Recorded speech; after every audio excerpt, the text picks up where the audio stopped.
మంచి మంచి రెసిపీస్ కోసం చెర్రీ షెఫ్ ఛానల్ని సబ్స్క్రైబ్ చేసుకోండి. హలో అమిగోస్, ముందుగా అందరికీ హ్యాపీ శ్రీరామనవమి. ఆ రాముల వారి అనుగ్రహము నా సబ్స్క్రైబర్స్ అందరికీ మెండుగా ఉండాలని మనసారా కోరుకుంటున్నాను. ఈ శుభదినాన్ని పురస్కరించుకొని మీ అందరి కోసము బెల్లం పొంగలి రెసిపీ తీసుకొచ్చాను. ఈ బెల్లం పొంగల్ని రాముల వారికి నైవేద్యంగా సమర్పించవచ్చు. అలాగే ఎప్పుడన్నా సరదాగా స్వీట్ తినాలనిపించినప్పుడు కూడా ఈ రెసిపీని మీరు చేసుకోవచ్చు. ఇంకా లేట్ ఎందుకు, వీడియోలోకి వెళ్ళిపోదామా. ఒక కడాయి తీసుకోండి. కడాయిలో 3 నుంచి 4 టేబుల్ స్పూన్ వరకు ఘీ యాడ్ చేసుకోవాలి. ఘీ కొద్దిగా హీట్ అయిన తర్వాత కాజు యాడ్ చేసుకోండి. కాజుని లైట్ గోల్డెన్ కలర్ లో వచ్చే వరకు ఫ్రై చేసుకుని వీటిని పక్కన పెట్టుకోండి. అలాగే కిస్మిస్ యాడ్ చేసుకోండి. కిస్మిస్ ని యాడ్ చేసుకుని కొద్దిగా పొంగించుకొని పక్కన పెట్టుకోండి.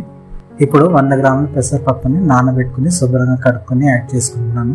అలాగే 100 గ్రాముల పెసరపప్పుకి 200 గ్రాముల రైస్ ని యాడ్ చేసుకోవాలి.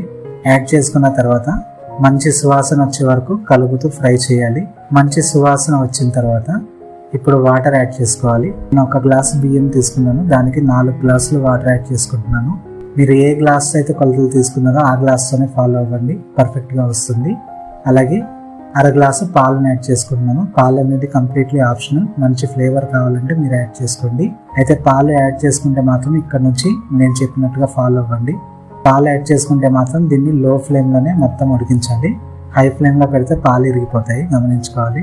ఇప్పుడు లో ఫ్లేమ్ లో సుమారు 30 నుంచి 40 నిమిషాలు పడుతుంది. వాటర్ అంతా కూడా రైస్ పీల్చుకుని వన్స్ వీడియోలో చూపించిన విధంగా రైస్ అనేది బాగా ఉడికిపోయిన తర్వాత ఇప్పుడు బెల్లం పాకాన్ని యాడ్ చేసుకోవాలి. నేను మొత్తం 1 గ్లాస్ బెల్లం పాకాన్ని యాడ్ చేసుకున్నాను. అయితే యాడ్ చేసుకునేటప్పుడు గ్రాడ్యువల్ గా యాడ్ చేసుకోండి. అప్పుడు పాకం అంతా కూడా రైస్ కి బాగా పడుతుంది. గ్రాడ్యువల్ గా యాడ్ చేసుకుని మిక్స్ చేసుకుని మళ్ళీ యాడ్ చేసుకుని ఇలా వీడియోలో చూపించిన విధంగా మనకు నచ్చిన కన్సిస్టెన్సీ వచ్చే వరకు చేసుకోవాలి. ఇప్పుడు 1 టీ స్పూన్ ఇలైచీ పౌడర్ ని యాడ్ చేసుకున్నాను. మీరు ఇదే స్టేజ్ లో పచ్చకర్పూరం ఉంటే దాన్ని యాడ్ చేసుకోండి. పచ్చకర్పూరం యాడ్ చేసుకోవడం వల్ల టెంపుల్ స్టైల్ ఫ్లేవర్ వస్తుంది. ఇలైచీ పౌడర్ యాడ్ చేసుకున్న తర్వాత వీటిని బాగా మిక్స్ చేసుకుని ఫైనల్ గా మనం ఫ్రై చేసి పెట్టుకున్న కాజు మరియు కిస్మిస్ ని యాడ్ చేసుకోవాలి. యాడ్ చేసుకుని మిక్స్ చేసుకుని దీన్ని సర్వ్ చేసుకోవడమే. అంతే, ఎంతో సింపుల్ గా బెల్లం పొంగల్ని రెడీ చేసుకోవచ్చు. ఆ రాముల వారికి సమర్పించే నైవేద్యాల్లో బెల్లం పొంగలి కూడా ఒకటి. ఆయనకి అత్యంత ప్రీతికరము. మరి ట్రై చేస్తారు కదా. అలాగే మరి ఒకసారి మీ అందరికీ కూడా హ్యాపీ శ్రీరామనవమి. వీడియో నచ్చిందా అయితే లైక్ చేయండి. ఛానల్ ఇంకా సబ్స్క్రైబ్ చేసుకోకపోతే వెంటనే సబ్స్క్రైబ్ చేసుకోండి. మీకేమైనా రెసిపీ కావాలంటే కామెంట్ చేయండి. మరి ఒకసారి మరి ఒక మంచి రెసిపీతో కలుద్దాము. Cherry chef signing off.